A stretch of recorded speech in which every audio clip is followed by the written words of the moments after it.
Okay, it is streaming now. So that's my dashboard. Don't tell Tarek. Okay, video is linked. That should be here. What's next week? Close, yes, thank you. Okay, so the Oh yeah, I remember now. So it'll come up there like that. yeah, exactly.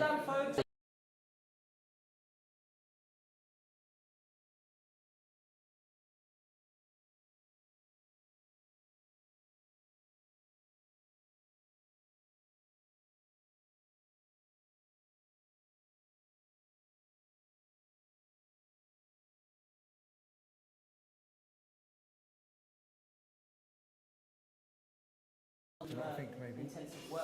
Okay, I'm wondering if it's settings, cam link, presets, hi. Let's do this. Maybe it will alleviate the load.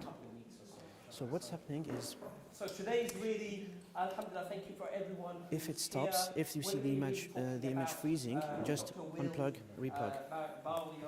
Just going to put this on airplane mode. I don't need this one. New book, British Muslims in the Neoliberal Empire, Resisting, Healing and Flourishing in the Metacolonial Era. So all of us have heard about colonialism, decolonialism, metacolonialism, quite an interesting term. And hopefully we will be discussing and talking. We also have Dr. Fozia, who's from Goldsmith College, University of London. He's going to be respondent and he's been working with Dr. Will as well. From what I understand, with regards to this book as well. So the work is important. Those of us who are activists involved in Muslim community initiatives, it's a tool book looking at initiatives that reshape public debate.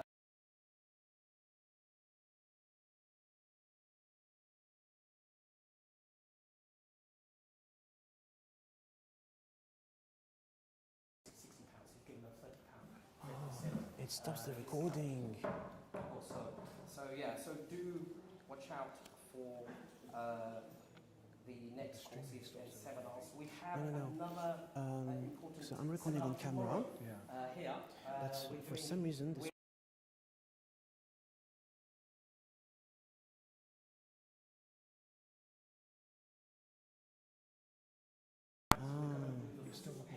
No, it's not recording anymore.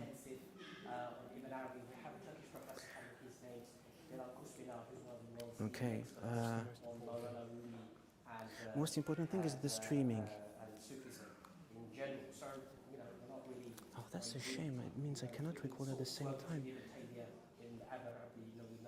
Well, anyways, it's going to be recorded for YouTube, so it's fine. Okay, let's just leave it as it is. And it's being live broadcast as well, isn't it? It's when you have people to. And just to let you know, I've got Professor Mearsheimer coming as well. So I've got something with Professor Mearsheimer later on in the year, which I'll let you know. We're doing a 2-day workshop with Mearsheimer and a few other international relations experts. It should be exciting. Definitely. Okay, I should say Assalamu alaikum everybody. My name's Fozia Ahmad, and yeah, I know he introduced me, but I'll introduce me as well. So I just want to say from the outset, I have the cough that's going around, so I might cough in the middle, so I do apologise from the outset. I do have a locket in my mouth, so that might also influence how I speak.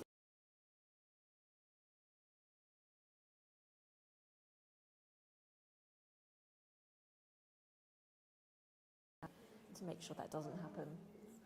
No, I'm not going to do a Fleming thing, don't worry. Huh? No, fine. That's fine. So we'll just wait for Will to set up and then we'll start. Doesn't make any sense. No, you can't. It's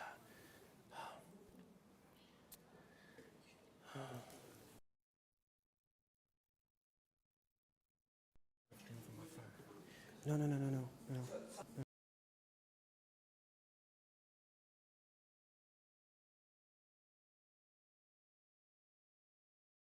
the problem is we won't have a good audio. Yeah, That's the problem. yeah. Yeah, but you have the recording on the camera. Yeah, no, because we can't record and stream at the same time. That's the problem. Yeah. Oh.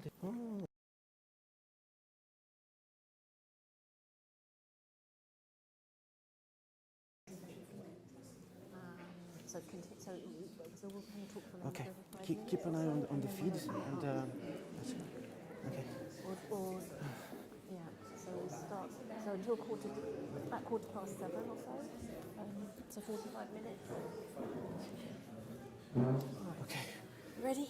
Ready? Yeah. You want a minute? I'm okay. Yeah. No, we'll give you a minute. I'm okay. Thank you. I'm all right, thank you. Oh no, actually maybe, yeah. Yes. Thanks. Okay, so without further ado, I'll hand it over to both Dr. Fozia and Dr. William. Thank you very much.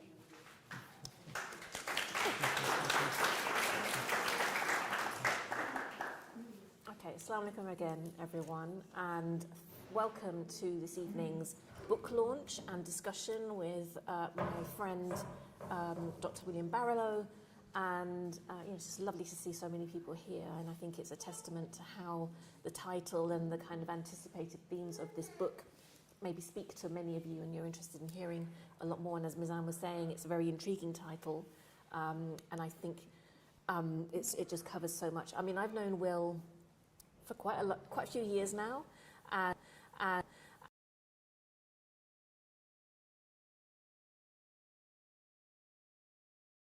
of the kind of shining lights in terms of British Muslim researchers because of the ethical positions that you take, but also the insights that you're able to draw on. And in this book, what you see is a real culmination of a lot of really sort of expertly and very sensitively done research, alongside bringing that together with a lot of very diverse theoretical positions in which to be able to analyse the kind of findings that he has, as well as a kind of personal element as well. So I think that's really, really interesting, and the kind of, I mean, anyone who looks through this book, you just have to read a chapter to be able to see how Will has been able to bring in so many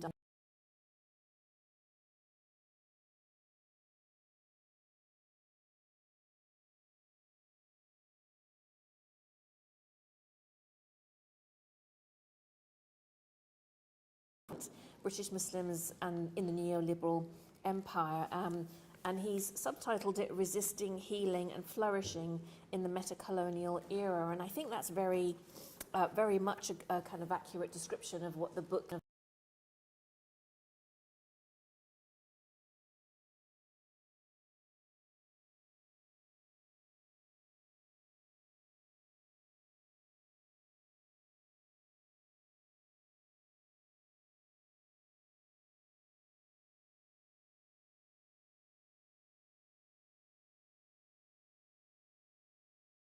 (9/11) and setting everything, in context of 9/11. This is a book that is very much looking at third-generation Muslims, I think, and again, it's sort of leaving, so we've, as sort of first-generation and second-generation Muslims, we've done our bit, I think, or we are boring now, I suppose. The excitement is happening with younger generations and what they're doing in terms of being able to take on board all the resources that we have in terms of the social media aspects, and some of the kind of dilemmas that they're facing or that you've identified as well. So I want to just, Will is looking at me with bewildered eyes here.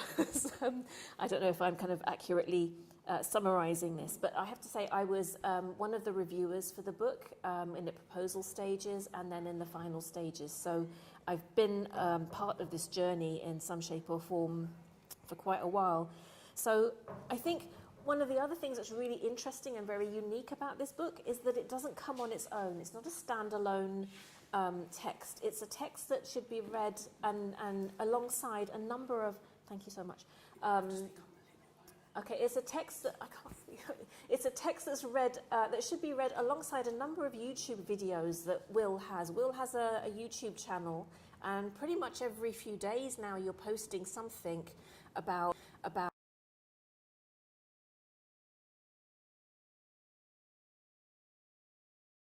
that take an element of the book and discuss it in some detail, and you kind of provide a more of a visual kind of discussion of what your thinkings have been in relation to certain issues. And I think it's really important. I think it's really kind of enhances the reading of the book to look at the videos alongside that. And you've got a website as well, which is dedicated to the book and gives a short summary of the chapters and links and other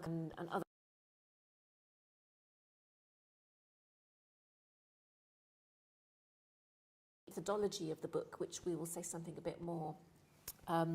But for now, I just want to kind of go through, just to kind of give you an idea. Mizan started this and then I stopped him, but Mizan started to kind of give you an idea of some of the chapters, and you can just see how interesting they are if you haven't had a chance to look at the book. So the first chapter is called Hair Straighteners, and we'll get Will to talk a bit about these as we go along. And the second chapter is called Faith Folk Ain't Kinfolk, and then the third chapter is Making Muslims Great Again, Outbros, Alpha Muslims and Supremacists, which again is really kind of very interesting, and some really, really kind of quite amusing video that you've got.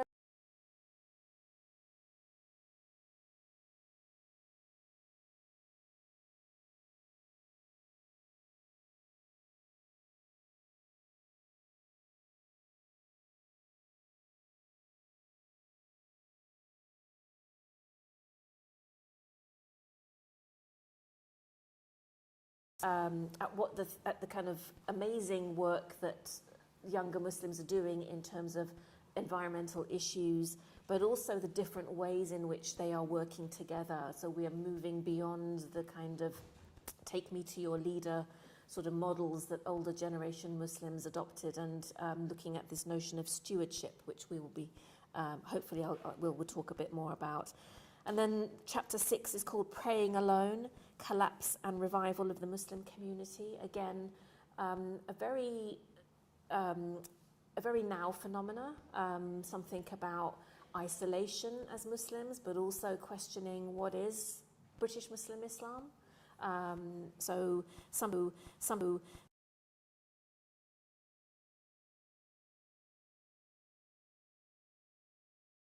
and differences of opinion. And then the seventh chapter is called I Was Just Following the Trend, The Art of the Oppressed or Oppressive Culture. And again, this is tapping into the newer phenomenon that we're seeing around Muslim influences and what they bring to the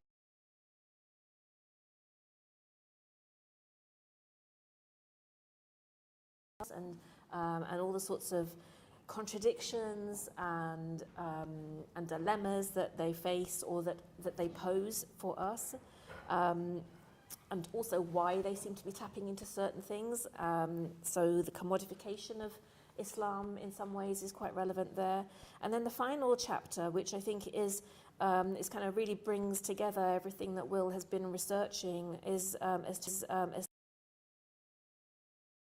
he's talking about the healing aspects and the spaces of healing that he's identified through his research. You know, he's talking about particular sites and people who provide a space for a different kind of nurture psyche in a way. So those are just some of the chapters. I want to also just say that again, when you read the book, one of the key themes that comes through is his methodological and that invites people to sign up sessions.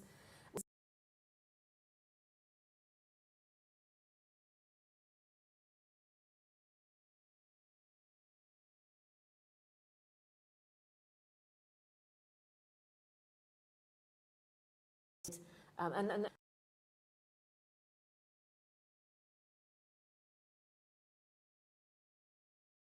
with research participants before the research is even kind of particularly formulated. So research questions come from the research participants, and the researcher works with research participants in order to identify what other themes need to be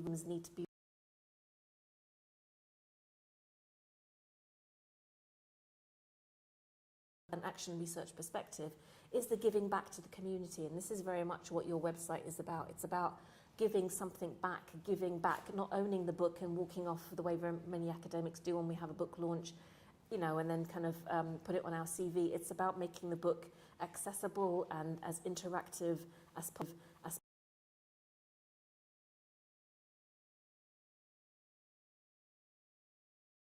in that sort of spirit. But there's also another really important element to the research, in that Will has adopted an autoethnographic perspective. And what do I mean by that? Autoethnography is where the researcher positions themselves within the research, and they conduct the research in terms of, you know, you kind of engaged in observations, in interviews with your participants, and participating in the things that your participants participated in, but you also bring in a personal element. So it's also part of Will's journey as well. And he's, and I think he's very brave.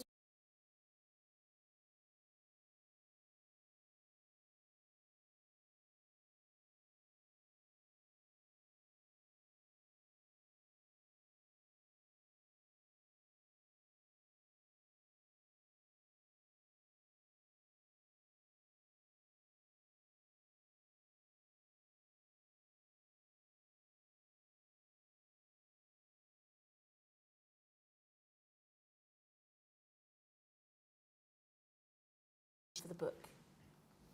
Okay, so before I answer your question, I just wanted to say a little thank you, actually a big thank you, and actually I'm sorry I haven't been able to see because I see a lot of new faces over here.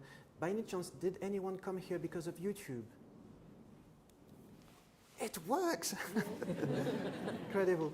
Well, yeah, so it's I just wanted to say a big thank you, first of all, to God, of course, because otherwise anything would have happened, but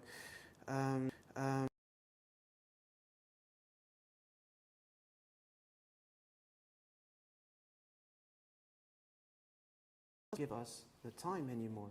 And you have been able to take the time and make the time to make it here. And this, by essence, is an act of resistance.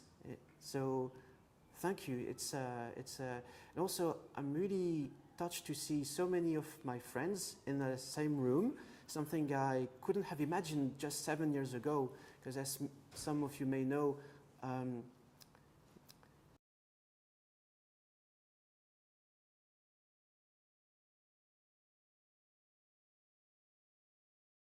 an abusive marriage. I came here, no family, no friends.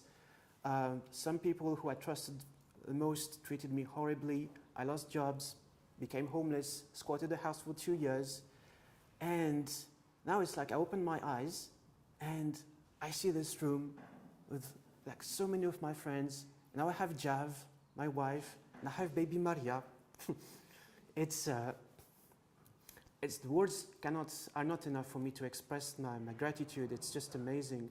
But I wanted also to say that I feel a little bit like an imposter today. The reason for that is because I see some of you who should be on stage instead of me. Because you are some of the people I talk in my book, some of the people that are actually doing the work on the ground. Because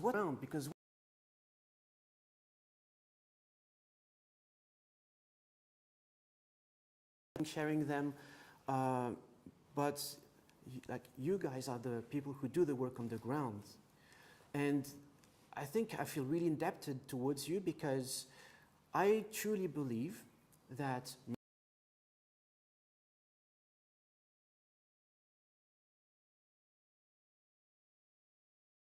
and this book in a way is kind of my zakat of knowledge to the society, to all the people I have met on this journey. So thanks again for coming, and let's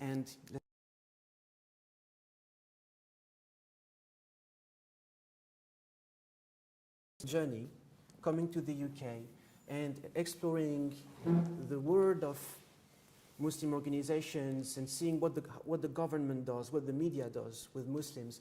Context, for those who don't know, I was born and raised in France. I lived there for 26 years of my life. I embraced Islam in 2008. I was 26. And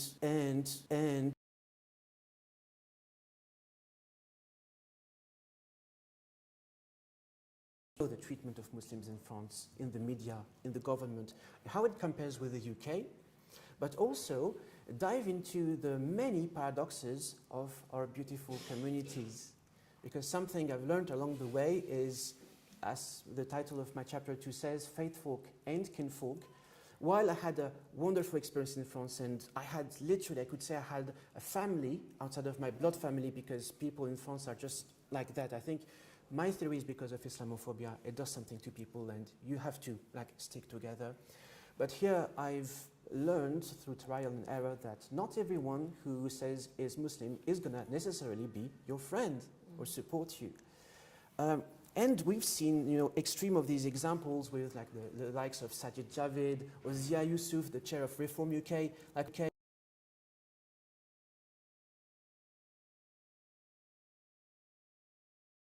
At the same time, I've met wonderful initiatives, beautiful people, and this is what the book is about. That's not us. Mm-hmm. And so what I wanted to tell is basically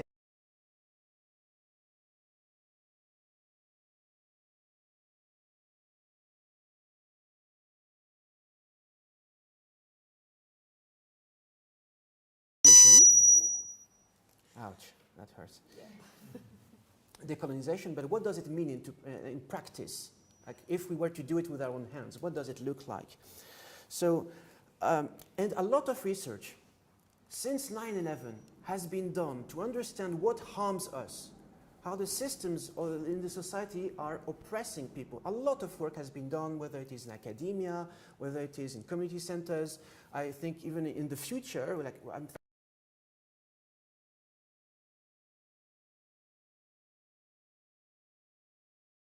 artificial intelligence, way before people starting talking about this. And so a lot of work has been done to deconstruct, why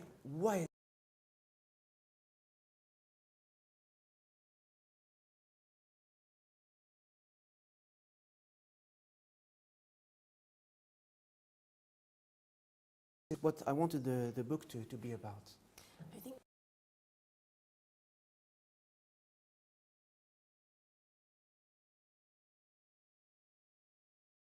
that question, what can we do? And these are questions that I think a Muslim can pose and a Muslim can address and answer. So I think that's really important. And it leads me to the second question that I had, and that's one of the things that you also describe about your book is that you want it to be used as a toolkit. So you talk about your book as a toolkit, and so from a kind of an academic point of view, that's quite a novel idea. So we think of toolkits really in terms of more practical aspects of the social, but not in terms of sociology per se, and especially in relation to Muslim communities. So what did you mean by your work or this book being seen as a toolkit? How do you envisage Muslims to be able to use this in that way? So when I say toolkit, I don't mean like an IKEA kind of toolkit. It's not. I'm not going to tell people do A, B, C to achieve 1, 2, and 3. My book people stories of real initiatives, stories of real solutions, basically. And one example I talk about is where do things even if you don't have the money, if you don't have funding, if you don't have networks, if you are not acquainted with big names, or you don't have you're not rich, famous, and powerful. The Indian tribe, more specifically, has anyone heard about the Rabbani project? Rabia and Sakina, yeah.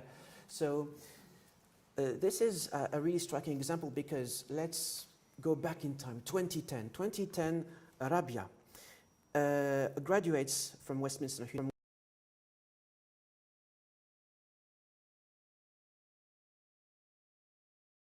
And she likes to do things about the environment, in nature. And when I came to the UK, I was attending, back in the early 2010s, her workshops at Rumi's Cave and so on. And there was something like 5, 6, 7 people. Fast forward, 2019, Rumi's Cave, the Green Din Iftar, ethical iftar. 3 over 300 people came for an iftar without meat, without plastic, and without food waste. And no, she's not someone super famous. She didn't like rely on grants or government funding. And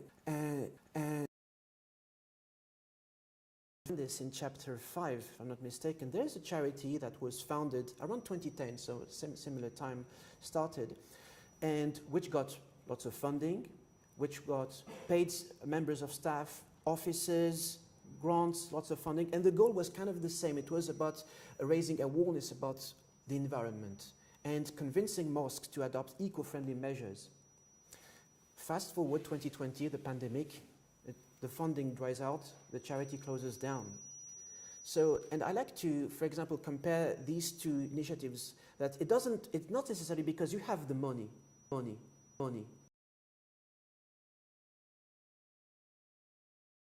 Is it going to work?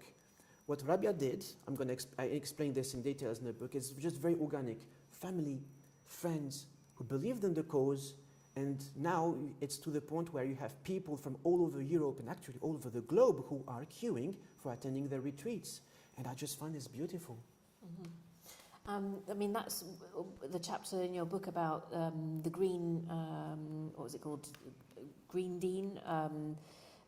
I mean, I think that is one of the kind of key, I mean, each chapter I think can stand on its own in many ways, but that's kind of one of the key chapters for me, because it really highlighted something that was moving, a different form of expression in Islam, taking on the environmental issues and looking at it from an Islamic perspective, relearning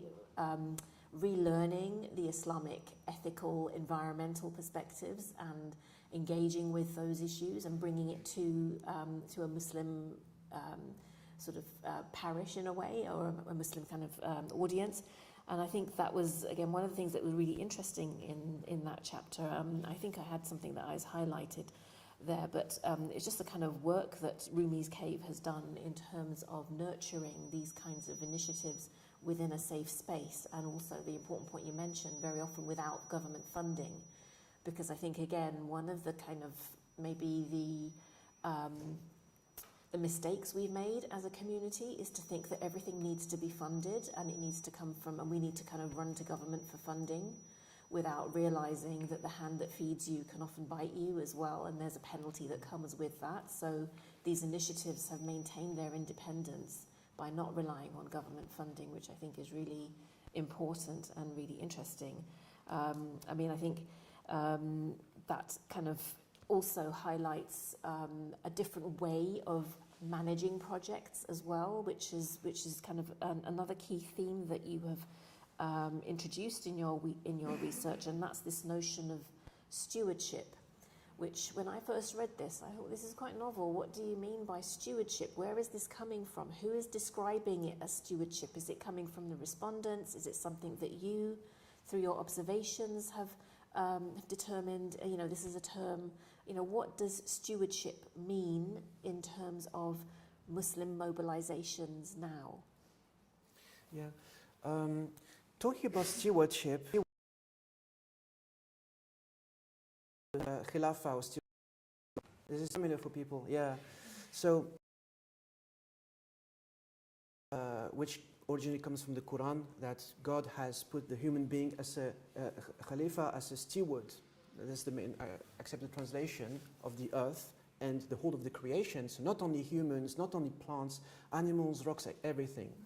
But I think the term has been popularized in the 2010s, especially since the release of the book Green Dean by Ibrahim Abdul Matin in 2010. And since then, it has been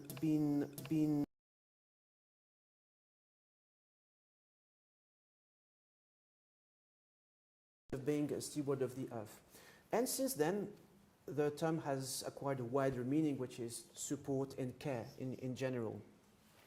And what I found interesting is that it is in complete opposition with what the society feeds us. This narrative that, we need to be leaders. You have so many organizations who have a Muslim leadership program, right? But what does it mean, leadership? What do people mean when they say leadership? And that was my question. Because leadership, when we like analyze the term, it has some very particular connotations which come from the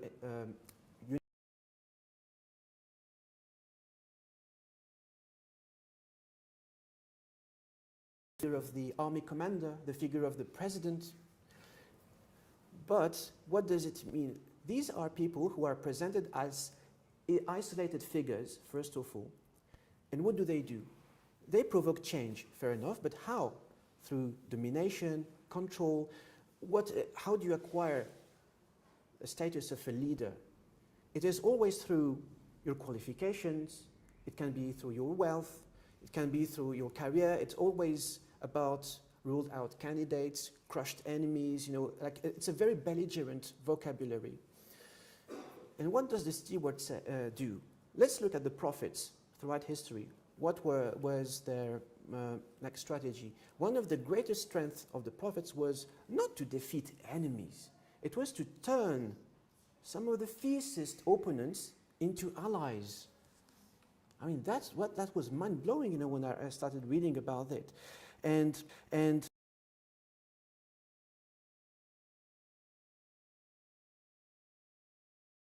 if they manage to achieve some things, it's only through God.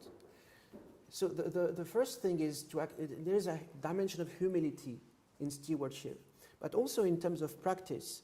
While the Western modern leader is about displacing the balance, displacing the harmony, like provoking change, using their strength, their power, their intelligence to, it comes from the Greek mythology. The heroes of Greek mythology, these isolated figures that had either superpowers or powers or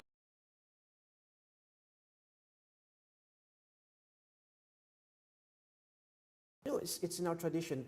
People do not change unless, I'm mistaken. God does not change the condition of people until they're ready. Until they change. Thank you.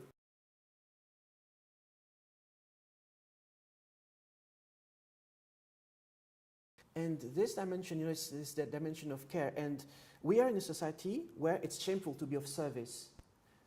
Serving people is reserved to the people from the lower social economic stratus of the society. But it is something which has been constant, the oppressed, the vulnerable in the society. All the prophets, this is what they did. The first companions, it was the poor, those in debt, those who were enslaved. So, and when I look, now we're from a sociology perspective, when I look at the small organizations that have been here for the longest and have created the strongest bond you can imagine, how do they function? It's not top-down, it's really bottom-up, everyone at the same level. Soup kitchen, everyone puts their hands in the kitchen, serve the homeless. It's about serving people, being here for each other. And that's the wonderful thing about stewardship. And is this something that you think is a kind of a model of action that is going to become increasingly the way forward for Muslims, or are we still kind of going to always go to the take me to your leader sort of syndrome, or the community leader type model? Realistically, I think it's going to be a mix, but I'm aware that the more time goes, the more people are becoming aware of the limitations of the systems we live in, and are going to try to look for alternatives. Because even if we look at the world of business, you've got some American thinkers back in the 70s that have written about stewardship. It's not connected to Islam or any religious narrative, but so people have starting to ask questions because the more and more people realize that our systems are not sustainable. It's not going to work. It's going to break people. It's not going to build anything in the long term. So I guess it's going to be two competing trends. Of course, I would like to see more healthy functioning of the society in the long term, but yeah, that's time will tell. It's interesting because we all know this, the phenomenon of no one being able to agree when it's Eid, when we start Ramadan. We always have 3 different Eids happening, and you mention this in this book as well, and this kind of notion of, in the chapter of praying alone. and about what is British Islam, you know, because you highlight that example, and you say in the book, you know, while you know, about the difficulties of being able to agree on a particular date in Islam, for Eid, and you say while religious scholars and politicians alike have been advocating the advent of a British Islam, if Muslims across the country cannot agree on a unified religious calendar, what does a national Islam mean? I mean, what was your, excuse me, what was your takeaway after that, from that? I think there's two different narratives. There is one narrative that comes from scholars and other people, like some political figures that want to see a British Islam in the sense of a kind of an indigenous way of practicing Islam. But what does it mean concretely? I mean, I can, okay, common Eid dates, but then what else does it mean? I'm not sure this is something which is clearly defined. However, my main concern was the use of the expression British Islam by politicians. And same in France, you know, people have been talking about French Islam, American Islam, and so on and so on. And this narrative is actually very treacherous, because what does it mean? If we look at, for example, what France has made, that was under Sarkozy, so back in the early 2000s, when he was talking about creating a French Islam, it's not about creating this like indigenous kind of Muslim practice disconnected from the foreign countries. Not only that, he created this organization, government vetted, which aim was to kind of control the theology aspect of Islam. How do people read the text? What is said in the mosques? How do people practice their faith? You know, it's about control, because ultimately, what are states? It's just, you know, managing populations, managing the risks. The thing is, states don't want social unrest. They want everyone to agree and to be on the same page, and to not make any waves. And this is what scares me when people try to promote a narrative of French or British Islam. Because how can you, first of all, how can a state appropriate something which is universal in the first place? Interestingly, though, in the chapter that you have, and I'm kind of digressing a little bit off script, in the chapter that you have, which is called "I Was Just Following the Trend," which is about the kind of rise. You talk about the commodification of Islam by Muslims. So there is that kind of that sort of those two kind of forces where you've got, you know, political forces who are trying to define what Islam is, and making the separation between good Muslim and bad Muslim, and the moderate Muslims, etc., so who they can think they can do business with. But then within, you know, again, younger Muslims mostly, the kind of rise of the influencer trend is phenomenal. I mean, you cannot, you know, be on social media and escape it, you know, and I'm just kind of overwhelmed with the number of different people who are posting, and you know, from a research perspective, it's very difficult to navigate all of that and to kind of zone in on what you want to focus on. But, you know, again, you talk about this quite a bit in that particular chapter, and there's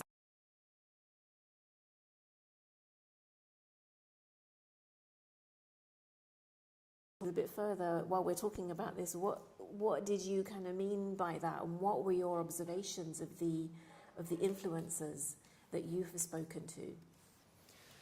So yeah, the influencers. So this is a fascinating subject, because we love to hate them, but I wanted to take a more compassionate approach, because, you know, my job is not to say, oh, what you're doing is wrong, but why are you doing this? What's the reason behind that? And so the phenomenon of the influencer is, to be honest, kind of a sad story. Why? Because, first of all, for contextualizing things, why are so many people, and not only influencers, we can talk about any kind of, you know, Muslim celebrities or like people who enter politics, why is there such an obsession for some people to compete for fame, power, and wealth? If we look at history,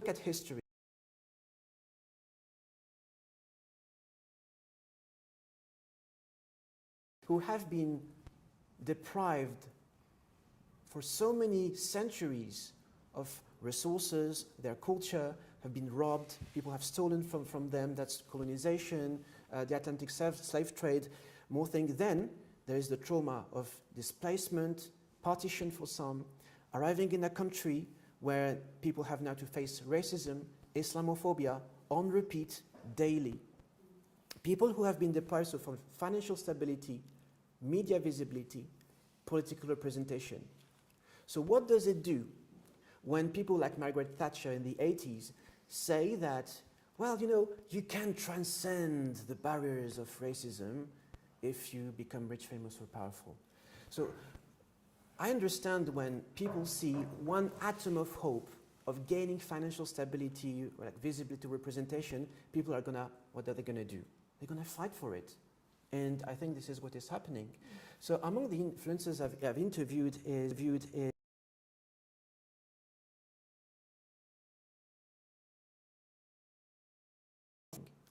while in fact there's a lot that is happening behind the scenes. And so this phenomenon of people, a lot of them are either unaware of these dynamics. They're unaware that a Nike ambassador. So I've interviewed someone who is a Nike ambassador. If you become Nike ambassador, you earn £3,000 after tax every month. How can you say no to that? But if you become a Nike ambassador, at the same time, what does it mean? You have to promote products that are manufactured by Muslim forced labor in China. And this is the crazy trick of the empires. They have made the Ummah drink its own blood. Like, isn't that crazy? But why people do that? It's because of desperation. You know, some influencers I've interviewed, they're single parents. They have 2, 3 kids, and you know, they rely on YouTube, Instagram, TikTok to pay the bills. And how do you create engagement on these platforms? The attention economy. It's about how many, like the engagement rates, how many likes, follows, subscribes, because this is how you're able to make deals with brands. Of course, now you can fake these engagement figures. I've experimented myself with some like interesting, let's say, performance art experiments. So that's also to know that, you know, not everything you see is true. But yeah, you know, if you want to pay your bills, you have to make deals with brand and rely on engagement figures. And what does it mean? You have to either, I mean, how can you not compromise on your moral? Muslim women who set up OnlyFans accounts. We have people who, you know,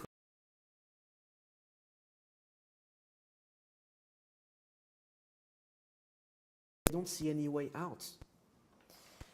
And you say in the book, in that chapter, you say it's sometimes a bit about framing objectification as empowerment, which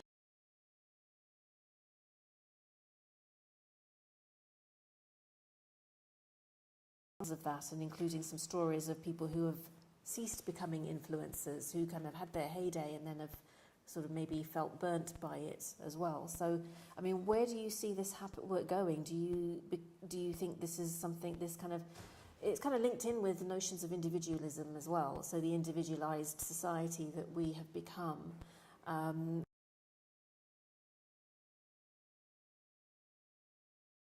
Rise, or is it going to kind of crash and burn? Where do you think, in terms of, you know, Muslim influencers? Again, just very recently, there was a lot of criticism of a number of Muslim influencers who attended the Eid and Ramadan iftar events in, you know, Houses of Commons and in Number 10. And, you know, a lot of these people were influencers and they were very young and thought that they could influence change, you know, make the Prime Minister change his mind. And I think those of us who are a bit older have been there, done that, kind of realise that it doesn't work that way. But where do you see it going?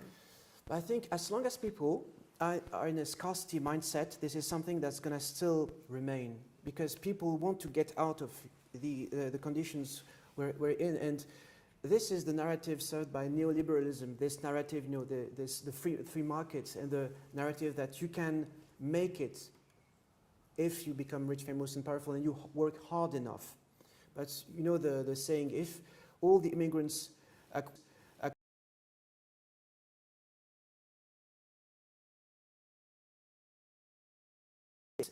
and also what I wanted to say about the influences. And people believe that representation leads to liberation, that if we're going to make it somehow, racism is going to end if we have more Muslim MPs, more Muslims in Hollywood, more Muslims in like whatever industry.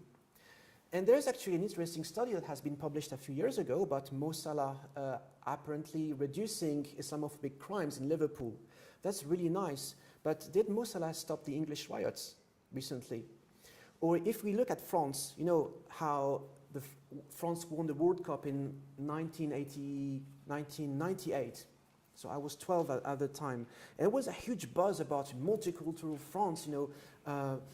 What was the slogan? How can I translate it in English? Black, blanc, beurre. Black, brown, and white France. That was the narrative. Everyone was celebrating. But that was in 1998. Fast forward 6 years later, 2004, hijab got banned in high schools. 2010, niqab was banned in public spaces. So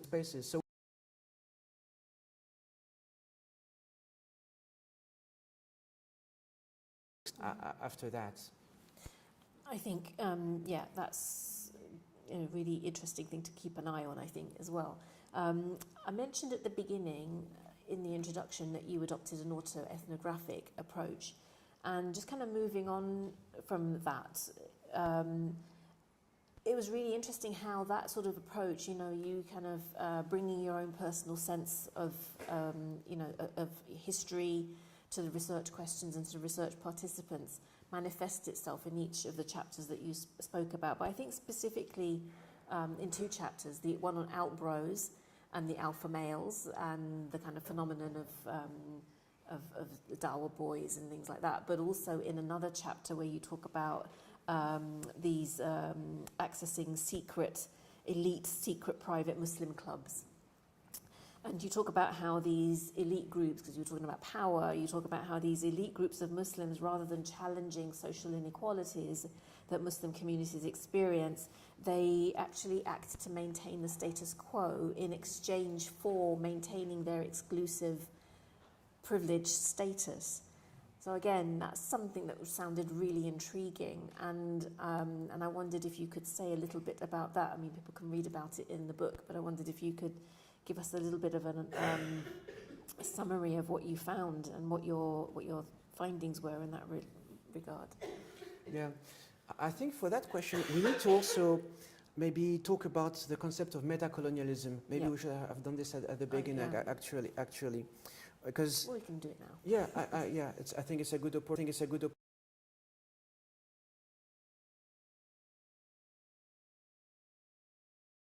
Wonder what it is.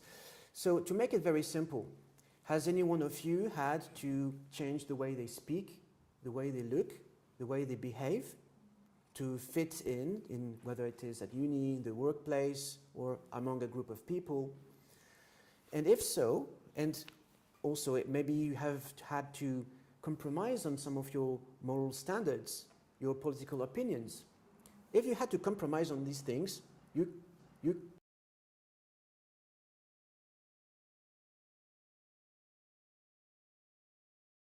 to, let's say, some random white dude from the north of England when they come to the south. You have, you know, they come with an accent, and this accent is not accepted very well here in the south.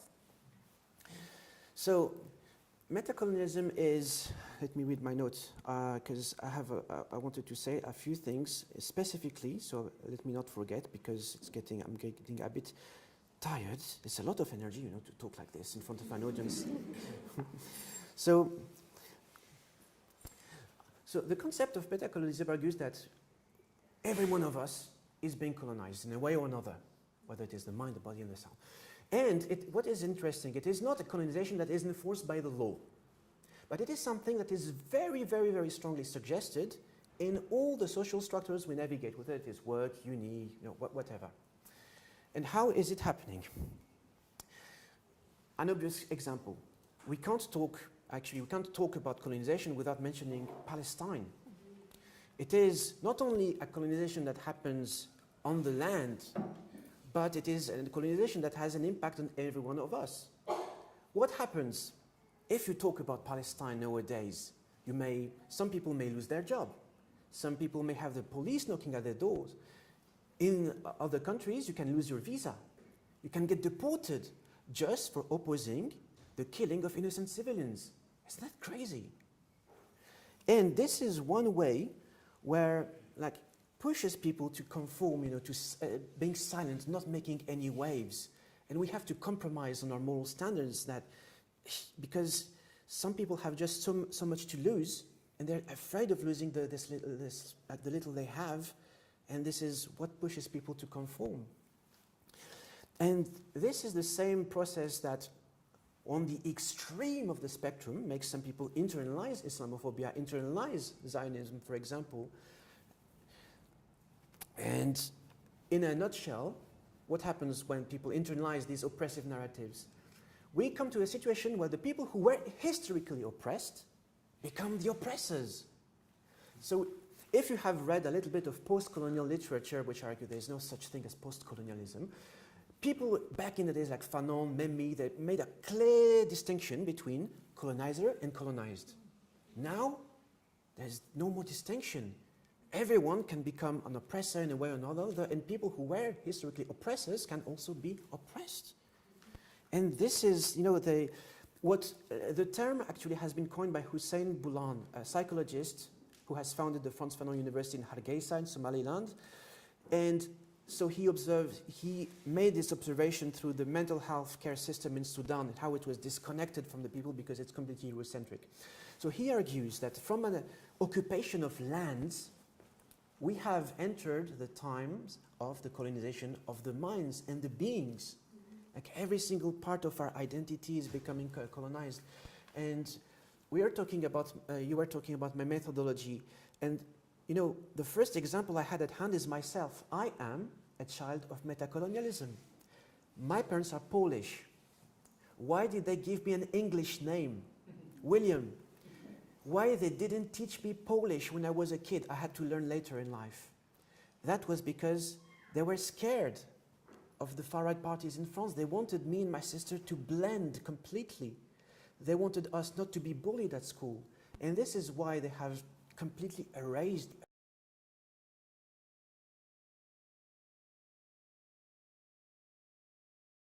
to paraphrase Malcolm X, this is where I learned how to hate myself. Because, just for the anecdote, when I came to the UK, so it was after a divorce, so I was trying to, you know, after a few years, I started to, you know, look for people to get married to. I was looking for jobs, and I got lots of rejections because either, you know, my parents are Polish, I'm too quiet, or I'm the wrong kind of doctor. And when I was looking at the men, who were getting the jobs I wanted, who married the women I wanted to marry, they all had kind of the same profile, like laser trimmed, going to the gym, shisha bar, Dubai once a year, German saloons. And, you know, I was in such situation where, you know, I was ready to sell my soul to have one atom of acceptance. I was ready, you know, I was thinking, okay, I'm gonna shave my beard, stop praying, study finance, and so I can buy, you know, these designer clothes and drive these German saloons, which are absolutely not reliable, but, you know, whatever. And yeah, that was, and the only reason why I didn't do it is because I was very, very lucky to find in my journey lots of like the wonderful people, some like many of you have been in the room, where, you know, I have been, who have supported me and accepted me as I am, who love me as I am, and let me realize that, hey, hang on a second, this is not you. It's the society. There's something going on there. Amazing. And also, you came out top because you married Jav. So, you know, you beat all of those guys you were envying, you know, 10, 20 years ago. So, you know, you win. So I just want to kind of, I think we're going to wrap it up a little bit, and then we'll open up, because I'm sure there are many questions from the floor. But I want to kind of go back to something that you were mentioning, we were talking about before, and it relates to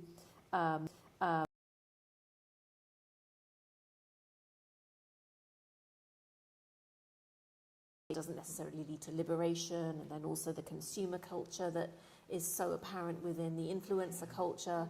And I know this is something that Mizan also wants to talk about, this kind of notion of Dubaiism that he talks about. I'm sure, where is he? He can bring this up himself.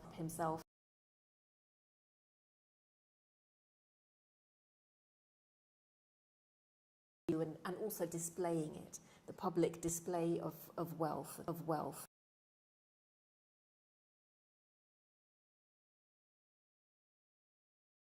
Interesting, again, going back to the book and going back to this notion of healing and flourishing and these safe spaces of hope.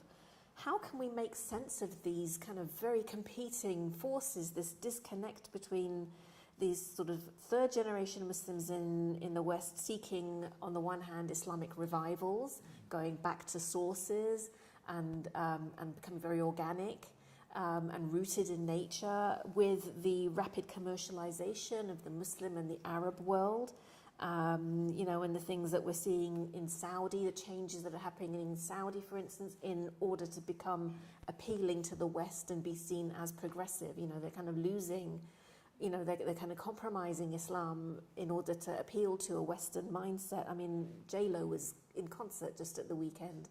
So, you know, and that's the second time she's been in, you know, giving a concert in Saudi. And so, you know, how do we make sense of these contradictions from the kind of research that you've done? What was your sort of sense of that? I mean, the phenomenon you describe, actually, I think I want to quote a punchline from Syed Mustafa Ali, who talks about the Manhattanization of Dubai and the Dubaization of Mecca. Have you noticed how Dubai is becoming, Mecca is more becoming like Dubai? You know, they erase the historical stuff in there. And, you know, I think these are, at the same time, very distant.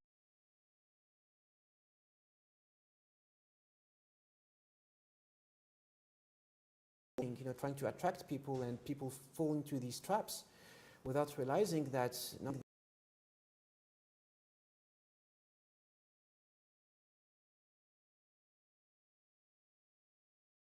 to talk there. So there's three dimensions. There is resisting, there is healing, and then flourishing.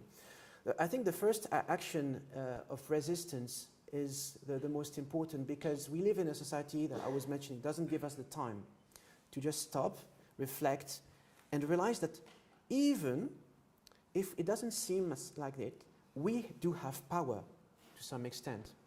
Like, you know, so many people complain, why are these stupid dancers on TikTok so famous and stuff? But, you know, I always ask the question,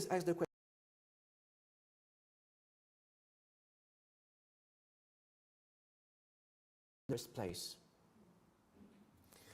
And this is a rule as old as capitalism exists. How do you change these things? We have the power not only to vote with our wallets, deciding who gets our money, but now, you know, attention is a currency. Who gets our attention? And the more, this is my hope, the more our kids, nieces, nephews, future generations are educated, they need to realize that they have a power. Then if you don't like something, you can disengage. Just like, you know, BDS. Don't like something, boycott, disinvest, sanction. And, you know, our disinvestment for these people, from these figures, from these systems, is, you know, it's a very simple act of resistance. Choose who do we give our time to?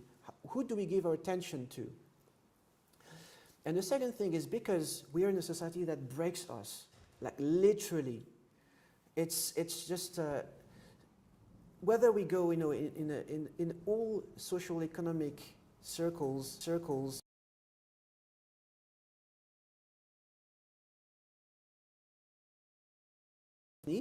are suffering because they have to compromise on other things, such as, you know, social isolation. They have to compromise on like seeing their family, their kids. They have to, so everyone from all social economic backgrounds, cultural backgrounds, whatever, are affected by the system of society. It's super hard to escape these. It's super hard. But what I have learned is that if you make the time and go to the right spaces, be around the right people, it can change things immensely. And one of my favorite examples is Rumi's Cave, for example. So Rumi's Cave is one of these third spaces, which is, no, it's not exactly a mosque. You can pray, but it's not a mosque. You can hang out, you can eat, but it's not a home. It's some of these third spaces, which is a hybrid of so many things. And this is a space where not only you can pray, break your fast during Ramadan, but this is a space where you can learn. There's workshops, there are talks, film nights. This is a film where you can exert creativity, like open mics. And this is a place where people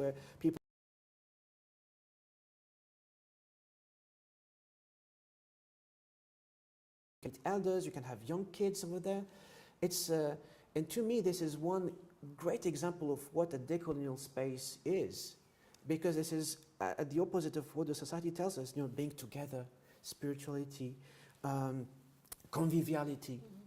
And it is also a space where, even if it's not centered around therapy and stuff, it's a place where people can heal, because the first thing we need is to have some time off, to let off the steam, a time to not be in work mode, not be within the constraints of the family, because I can speak about my parents, how, I'm glad, I don't know how they're still together, but my childhood was seeing them arguing, slamming doors, and we were talking about the alt bros, the Dawa bros, in this obsession, the red pill manosphere narrative. And I argue this is because society has been very effective at breaking up families and communities. So young people don't have a strong support network anymore. They don't have access to role models. There's some other studies that talk about, it's the same phenomenon. Why do people go into gangs? It's because not only the society doesn't give us opportunities to flourish and explore new things, but also our communities, because everyone is divided by this, divide and conquer, really. So how can we become people, become what we really want, if we cannot heal in the first place, disconnect from all these structures? Because the first step of decolonization, to quote Walter Mignolo, is about relinking. So reconnecting with each other, reconnecting with nature, reconnecting with everything that the society deems shameful or not worth it. And it's been a bit frustrating, because in our society where we want immediate results, change, paradoxically, is very, very, very slow to happen. It takes, what has changed even in 10 years' time, when I reflected, when I started in my fieldwork, not many things. I mean, I've seen people getting married, I've seen people starting a family, I've seen charities setting up, charities closing down, influencers falling from grace, lots of things. So things happen. But when it comes to change, are we in a better political, socioeconomic situation than 10 years ago? I don't know, maybe yes, maybe no. But regardless, I think one beautiful thing about our tradition is not to focus on results, saying that, we need to turn everything into figures, we need to monitor change, quantify it, put numbers on things. No, because what is asked from us, and that is a reflection from Rabia Mali. Ask her, why are you doing this? When you were doing these workshops, you had 6, 7 people coming in, and she told me, all we have to do is to plant seeds. There's this beautiful saying in our tradition that says, even if you see the apocalypse happening just in front of your eyes and you have a sapling in your hands, just plant it. And this is this is all we have to do.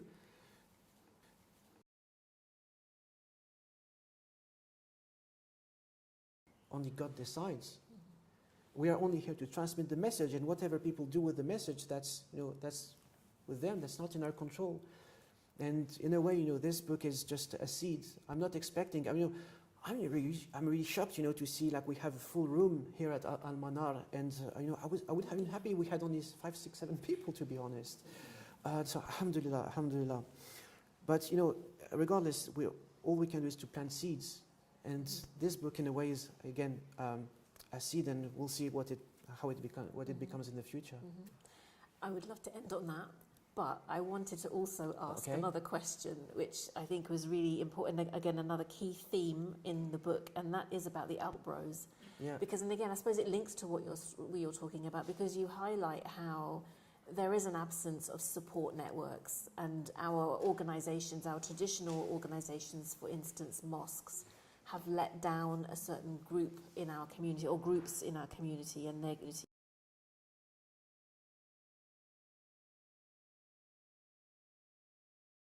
this vacuum that has been filled by a different form of masculinity that is expressing itself through a Muslim lens.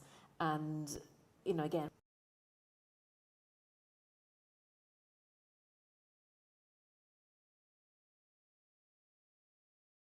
like Andrew Tate and Jordan Peterson, why do they hold such a power over young men? In this notion of what the alpha Muslim male is. And again, I just wondered if we could just close on this, and then we'll get some comments from the audience. Yeah. I think it's mainly the narrative of empowerment. That's my theory. I've met a few people who are kind of, not hardcore followers, but who are like really deep into this trend. And these are people who have been harmed in the past, whether it is by women relationship and stuff, and have got into this mode of, we have been wounded, we're going to take our revenge. But I think what is very interesting is the materialist dimension into the Albo narrative, because again, it's about control. It's about becoming, they say, becoming the main character of your lives. And I think this is very fitting in a society where lots of young men have been literally subjects of the empire. So I think this is why it attracts so many people, and because it is something which is, it is your gut's feeling. You really it's a desperation. You really, really want to make it. So people are not gonna analyze, what are they saying? Is it actually good advice? Where does it come from? What they, and because also we are not taught these kind of processes at home, and this is the same for relationships. I really, really wish my parents told me about their own mistakes, or their marriage, their financial decisions. But we didn't have this dimension of storytelling in our family. So where would I have been able to learn all this? I learned it from trial and error, because we're not taught these things at school. We're not taught these things, in the mosque, madrasa, in the workplace, even at uni, depending on our career path. Maybe on the internet, but again, how do we make the difference? What is good advice on the internet or not? This is a minefield. So yeah, this is, but I'm hopeful, because slowly you have some initiatives that are built for young people to get in there and to acquire critical thinking and other life skills that we are not taught anywhere. For example, in the book I talk about the footwear retreats by Ibrahim Osiefa, that's in Liverpool. There's another beautiful initiative, Man Sheds in Birmingham by Razwan Faraz, bringing men together, doing activities, trying things together. And myself, because I haven't found anything like this in London with Rumi's Cave, I have started an outdoor club for brothers. So it's about doing simple things outdoors, going for walks, spotting animals in the wild with optical instruments. Maybe we're going to do some bushcrafting and stuff, because it's a human thing, I think. Men need brotherhood, but the society doesn't give us. We cannot find it even in the mosque nowadays. We just go there to pray and go back home. So where do we find it? We need to build it somehow. So it has to start somewhere. Okay. Thank you. I think that is a really good note to end.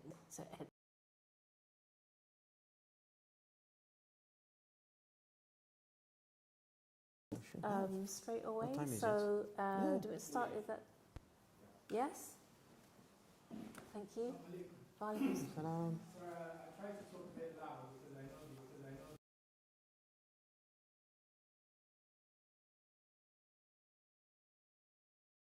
I wanted to make two comments leading to two questions.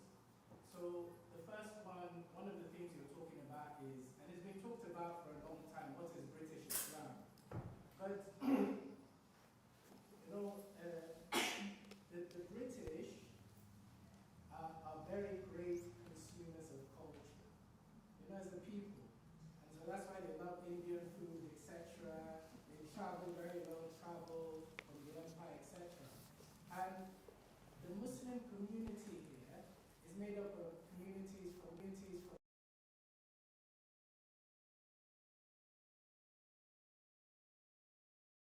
authentic. So if you want to get authentic Indian food or Syrian food or Egyptian food, it's available. And at the same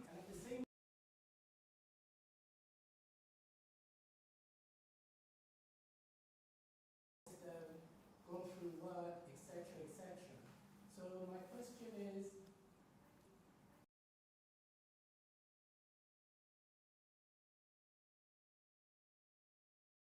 self-evident, in the sense that it's through these experiences, you have these British Muslims, you know, who are British and Muslim, you know. It's a very complicated question, so I want you to comment on that. The second point is that of universality and a universal message in terms of these pressures and conforming and, you know, how we're struggling as Muslims. But I remember one time I was in Nigeria, so Nigerian influence, yes? So I wanted to go and pray, and I was at the mosque office, and I said, is there a mosque around here?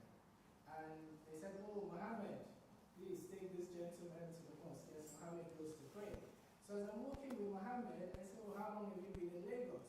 And he says, oh, I've been here only 3 weeks, but I'm thinking of going back.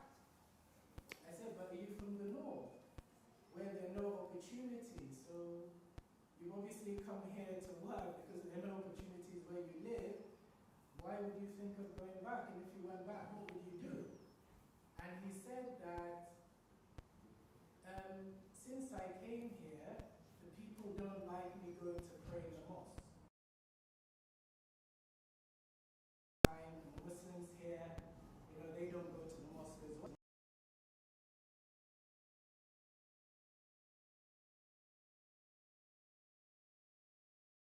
My job is to take care of akhirah, and Allah will take care of my dunya. You know, so I think this was a big lesson for me, because I think that a lot of this is missing.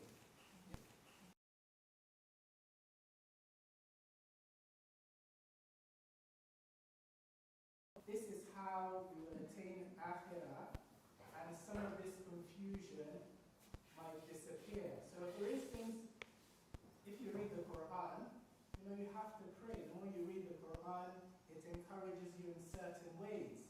And the more you do these things, the more you will get spiritual benefit, you know, and the more you could say you become a better Muslim. Just to give an analogy, I can go to the gym, you know, and talk about all the exercises or what we should do, or I can just get on with it to burn the calories. And I think as a community, that's what we really need to do in terms of that, and of course all these initiatives that we're talking about. Thank you. Yeah, thank you very much. Yeah, I pretty much agree. You know, first about British Islam, why do people want to put labels on it? It's like self-creating. It's happening already. Yeah, what you've experienced in Nigeria, it's you know, this is what can we say? That's, I think it's the human condition, isn't Yeah, it? To kind of yeah. focus, you know, we get drawn into the everyday and the kind of, you know, our material lives and forget about the spiritual. completely, yeah. Are there any other questions? Yes, sister here. And I've got 2 questions. I've got 3, but I'll limit 2. Yeah, thank you for your discussion. It was really useful, and I think Rumi's Cave is quite a unique space, and it's unique because of Sheikh Babikar as well, because he runs it, and he's been key in allowing projects to organically grow, such as Rabbani and Dean. So how do you think it can be replicated without the usual community gatekeepers who don't normally provide space and support to women-led projects like Green Dean and Rabbani, or other progressive ones? That's my first question. The second question is about sort of the Muslim manosphere, or the manosphere just generally. I mean, I'm raising 3 boys. I don't know anything about the manosphere. So I had to have discussions with my boys after Adolescence came out on Netflix, and they know all of these things. They know what's going on.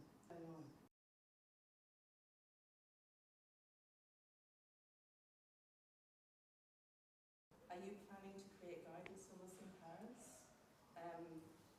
for online spaces like Muslim manospheres, and, you know, dealing with these people so that we can safeguard our children from negative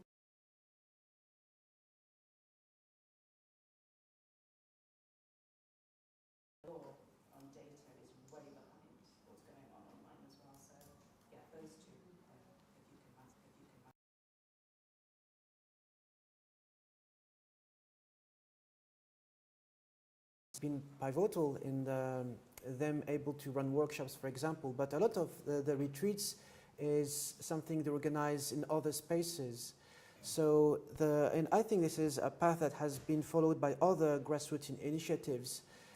There's always someone who may help with providing a venue at some point. There's always someone who is able to provide some kind of services if we ask around.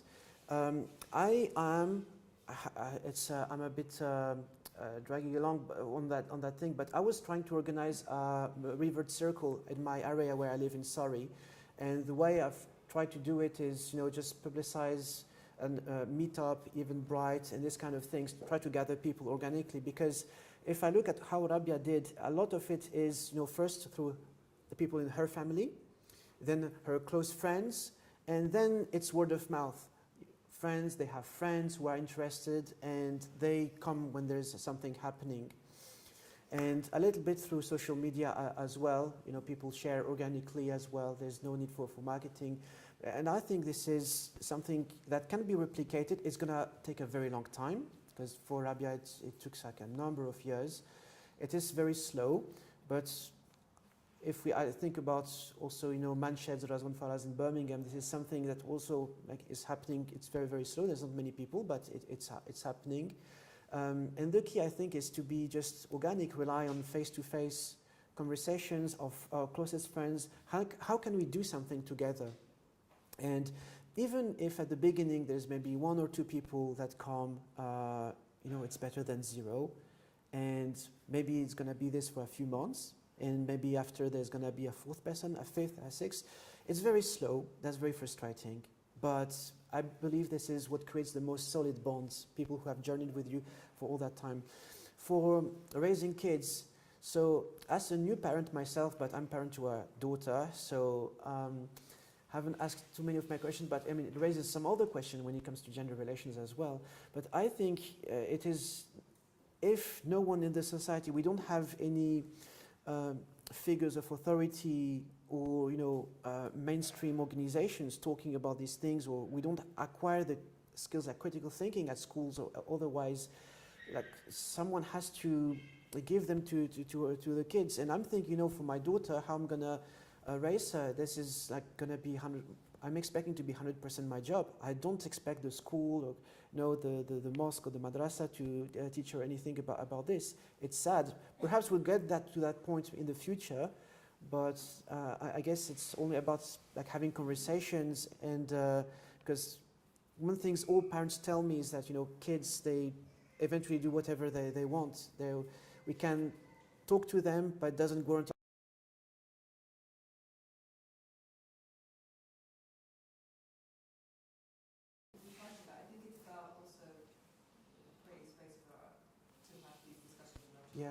yes. Yeah, because in Ramadan I was having a conversation about this. Because, in a video that we were watching, Islamic video, it was talking about, safeguarding the gays. And then that became, the video itself was talking about what we watch, talking about porn. We don't talk about porn, do we, with our kids? And I was having a conversation with my boys about porn. And they're talking about their friends watching porn.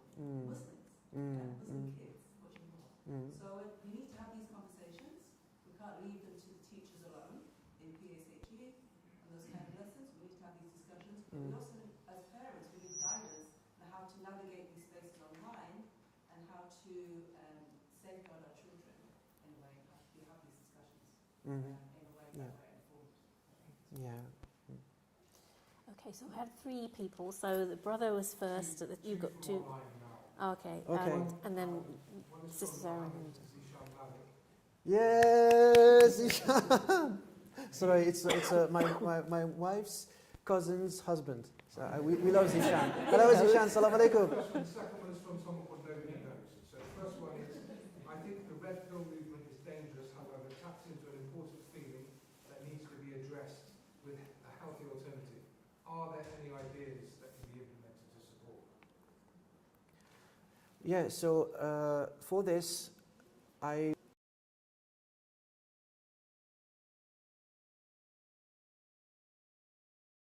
retreats in Liverpool, man sheds, and we just need to build more initiatives like that which provide counter narratives and also equip people with the skills to figure out what, analyze if someone says something and looks appealing, it looks like it makes sense, but is it actually true? Does it actually make sense? Is it actually sound advice? And I think this is the first thing. We need critical thinking skills. And so yeah, that would be my answer to that. And second question is? Second question, from nobody knows, is if you can summarize the book to a single core message or observation, what would it be, and what are you hoping your readers would gain from this read? I would say, yeah, a single sentence. Let's go. Plant seeds. I think that would be the main thing. Resisting is possible. Doing things differently is possible. We just need to plant the seeds. And give time to heal. Yeah, and to heal, yeah. Okay. We had a question. Yes, so Sister Sarah and then the gentleman at the back. Go ahead. Thanks very much. It's really fascinating. Much of what you have talked about, you're citing in sort of colonial, post-colonial, although there's no such thing as post-colonial. But maybe I'm going to push back and say, aren't these perennial truths? Rivalry for worldly gain will distract you until you visit your grave. It's a Quranic paradigm, the one which converted Muhammad Assad. So these are perennial truths. The concept of men and women being in a misogynistic situation is a sort of perennial truth. Leadership.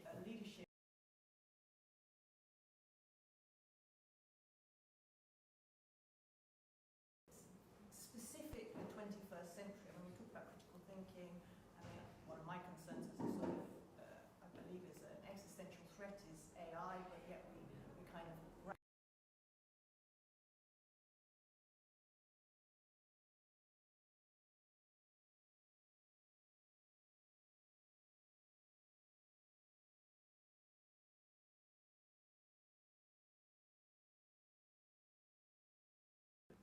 How can we express that?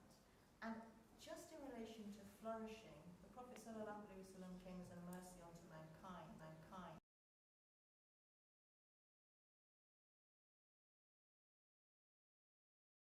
I guess my question is how can Muslims draw on the perennial truth in order to help human flourishing? Because we have to be for the whole of humanity.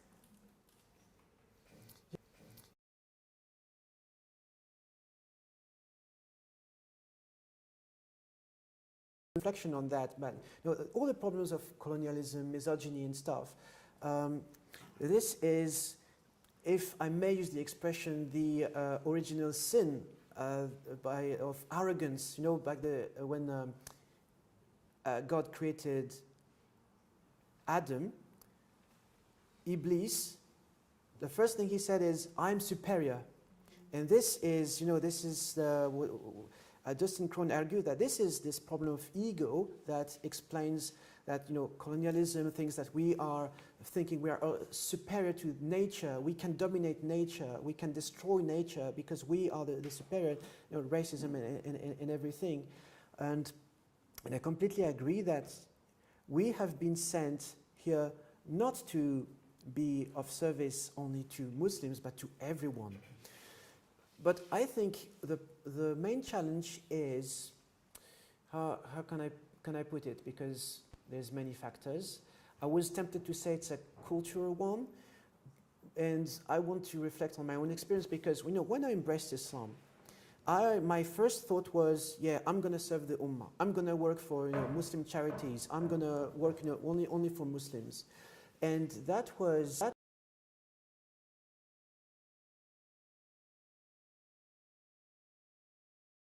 And that until I got really brokenhearted by some people, and I realized that no, it's not because someone is Muslim that they're going to support you. It's not because they're Muslim that they're a good person. They're a good person. There is, and now my compass is, I would say, just godliness. Whoever is godly, whoever has godly qualities, is part of my community. And but this is a realization some people have. But I think it's going to take a long, long time before we realize this, because as I said, when I interviewed so many people who are just so broken by the society, we have like tunnel vision.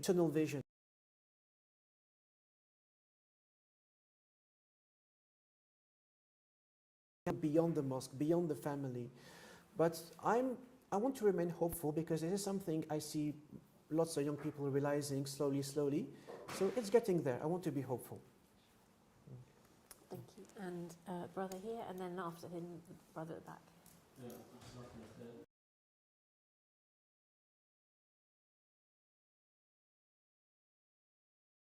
No problem. it's possible that what I'm going to ask you will be written about in detail.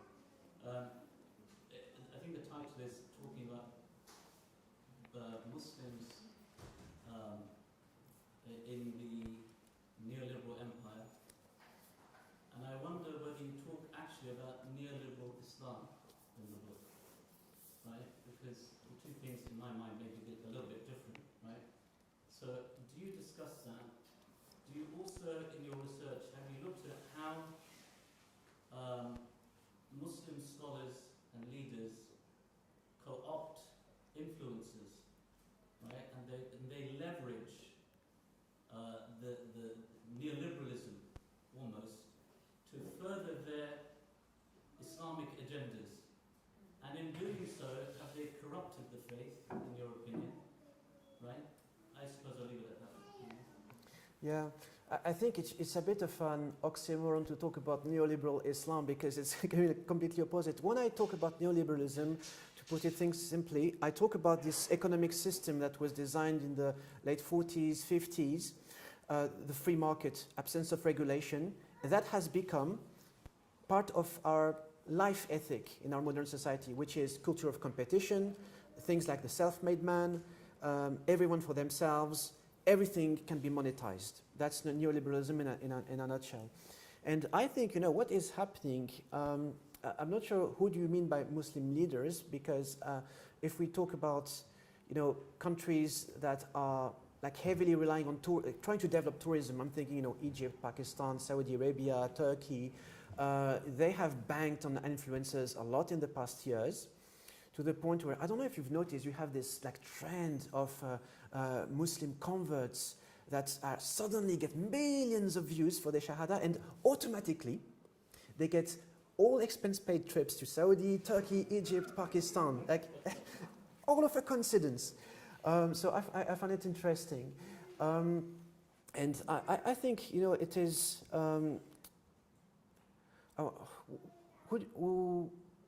do you mean this by Muslim leaders, or? I'm aware, right, that Muslim Yeah. scholars will use some of these dawah bros, right, or people like that, because they see them having such an immense following amongst young people. Yeah. And what I find objectionable, right, is that you're using structure, or using a particular idea in order to further the ideals of Islam, but the two seem to be antagonistic, in my mind anyway, right? And so what's happening is that a form of legitimacy is being given to these people by a scholarly class, and that's exacerbating the problem, surely. I was just wondering whether you've looked at this in your research. Are you talking about the Dawah scene, or no? Yeah, you could call it the Dawah scene, I suppose. Like Ali Dawah, Muhammad Jilab and company? You'll take names, but you can. No, because there's some the landscape of influence is so varied, and I think what I found shocking is, for example, young people now, because figures of authority of before, like the actually trained scholars, are becoming less and less popular. We have seen recently, young people asking for these like fashion influencers for religious advice. And so I think, people are aware of their kind of power and their aura. Some of them are fed, let's say, because they have, for a lot of young people, I think they have turned Islam into this kind of battlefield. It's fighting against each other, even back in the 2010, Muslim versus Christian, Muslim versus like whatever. Now it's like Sunni versus Sunni. Yeah, it's There's different elements to it. Yeah. I mean, even for me, what I find worrying is the idea of Muslim scholars right? I find that part of the whole idea of neoliberalism. Commercializing. Commercializing, Yes. commodifying, right? That's also part of it. So I just wonder how they've been co-opted. Because I don't think that they've got sort of bad intentions. It's not their intentions that I'm worried about, but it's actually you're not really able to see what's happening to you. You're not able to see the fact that you've become co-opted by this idea, and it's feeding into what you essentially put out as part of your dower, quote unquote. So I've seen that over the years, and I find it quite worrying. That's why I'm asking. Yeah, no, in that sense, yeah, I completely agree. You know, people are, you know, are very uncritical when it comes to, you know, trying to get like an audience, gathering more a bigger following, or even making money. It's like all of a sudden the ethical lines are completely blurred and limits are crossed. And yeah, you know, money has like a lot of power over many things. Yes, Fozia? I also noticed, I mean, I'm sure many of you will also be picking up on this, that Gaza has really made us rethink a lot about the cult of the Muslim personality, and the fact that certain people are very silent about Gaza and they won't name the atrocities, they won't name Israel as committing genocide, and they have come under criticism, and they are, you know, and I think that Gaza has really kind of exposed a lot of the fault lines on a national, international, every level, you know, and it's really made us as Muslims also reflect on who we are as Muslims, what kind of Muslim am I, as well as what kind of ummah are we as well. So I think that's really, I mean, for me, I can't spend a day without thinking about, I wake up, I go to sleep, this is all I think about now. But then I look at some of the kind of online influencers with big multi-million followers, and they're basically silent. So I think it's crumbling. But anyway, that's not me to talk about. We had a question from the gentleman at the back, and then I'll let Mizan have the final word. Salam. I was wondering about Ummah structure, which is like a assembly of Muslim organizations, families, and people for society, and your research process. And I guess you must have started the research process before COVID started. And so I'm interested in what your observation was of the effect of that on the Ummah structure, on the ability to gather and organize, whether you thought there were any negative parts to that to deal with. And then in your book, is there a discussion you can point me to about kind of organizational meltdowns? Sorry, can you repeat And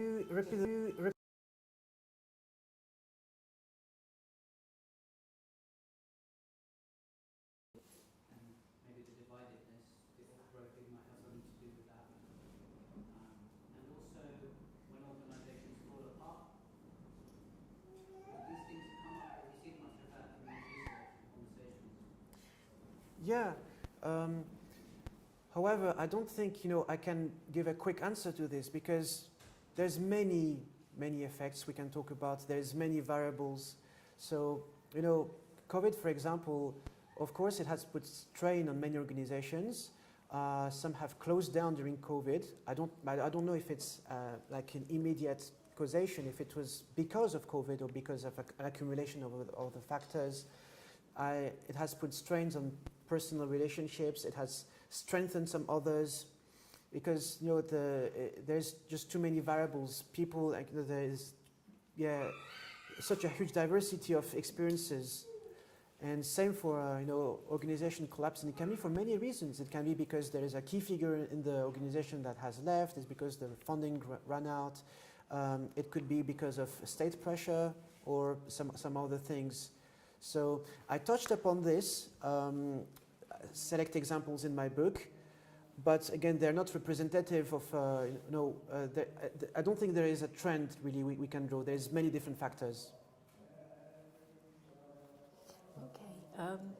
One final question, and then we are kind of approaching 8 o'clock. For the rest will be in person. Yes, they have questions. Would you say the Arabs who burst out of 7th century Medina with their ideas and practices were very successful colonizers? And looking at Muslims today, in that Muslims all over the world do the same things like pray and fast and eat.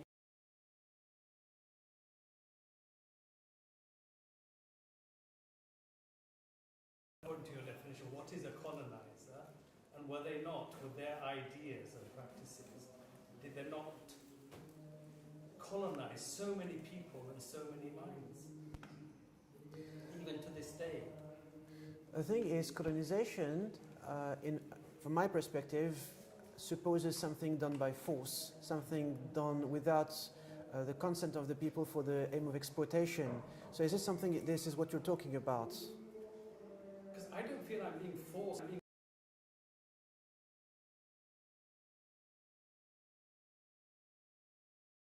But you would describe that as part of colonization. If I try to fit in a way, that's an example of me being colonized. But I think that Islam seems to have been a very great colonizer in that sense. In our modern day and age, there is lots of social pressures that pushes us to conform because otherwise there's going to be consequences. I'm not 100% sure it was the case in 7th century Arabia. Maybe later, when people started, to... Muslim period, what he's trying to say is, you're trying to say during the Umayyad period and the Abbasid period became more imperialistic. Yeah. As opposed to It started in Medina, but then it spread, didn't it? I mean, there's not truth in that. It's completely different in terms of semantics. Maybe later, later after the four caliphs and the huge expansion of the different dynasties.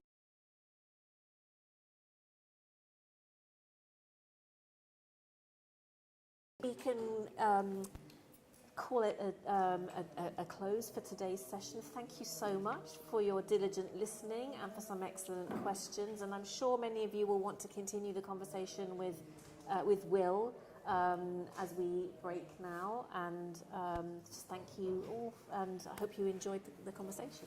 Thank you for that.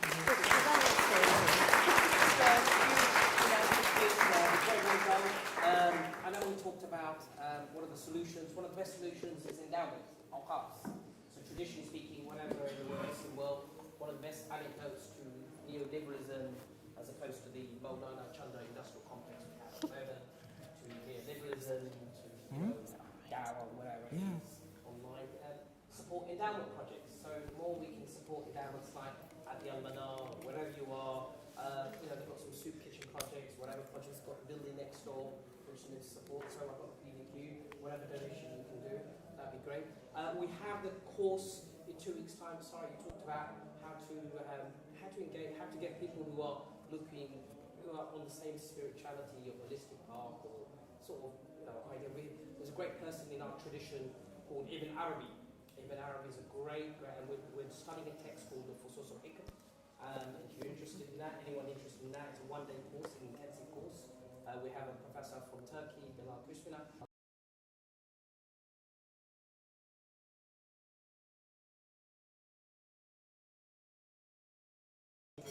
How can we get people from other traditions collectively working with Muslim intellectual tradition? But once again, I have a PDQ. If you want to purchase the book, you can go up to Dr. Will directly or go online. It is an academic book, so it's not really cheap. It's not really meant to be for, it's quite expensive, relatively speaking, isn't it? Yeah. So, but I'm sure you're going to give 30% off, did you say? Yeah, I can give 30% off because I don't control the price, unfortunately. That's the publisher. So this is one of the reasons why I decided to put up to create a YouTube series so everyone can access in short format all these things. But if you really, really, really want to purchase the book, come to me and we'll figure out things. Yeah. And once again, I'd like to thank everyone, thank our speakers and moderator as well, Dr. Fozia, as well as Dr. William. Next Friday, we're launching the MCB census report. So then, based on the recent census, what are the stats? Where the Muslim community at? So we're going to break down statistics and also looking at a vision for 2050. It's predicted that the Muslim community will be something like 10% of the British population by 2050.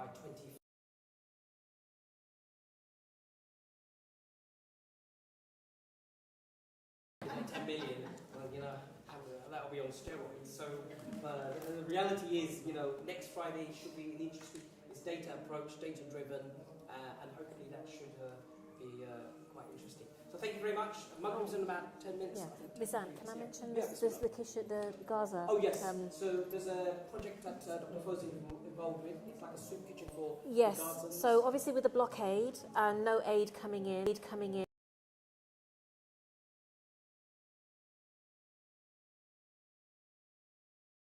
a small initiative that set up by some people in Gaza that I just ended up being in contact with.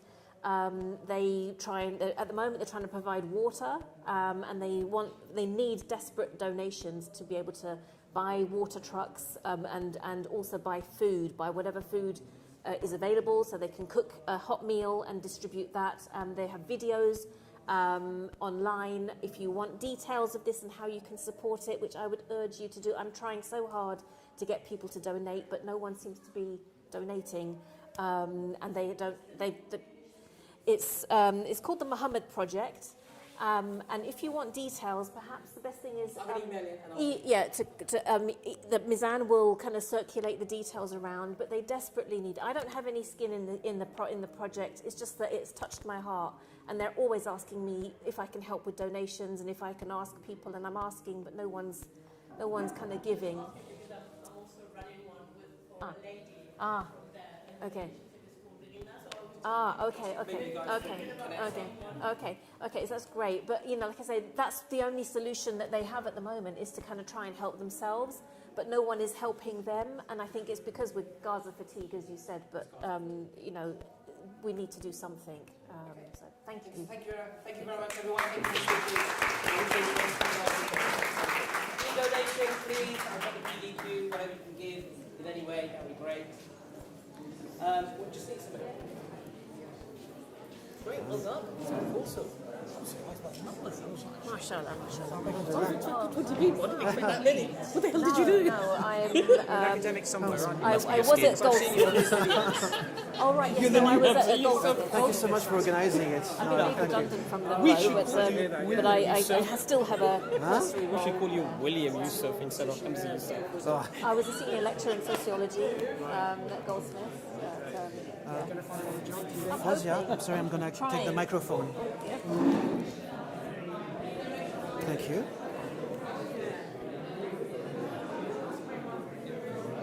Thank you. What do you think it looks like? Hello, William. My name's Saif. Saif Osmani. I think you sent me your essay, remember, by email a few months ago. Yes, I remember, yeah. Very nice to meet you. Yeah. And where do I buy the book from?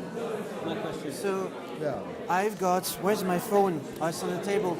I can show you a QR code with the discount code so you can buy the paper copy. Okay, brilliant. Follow me, it's over there.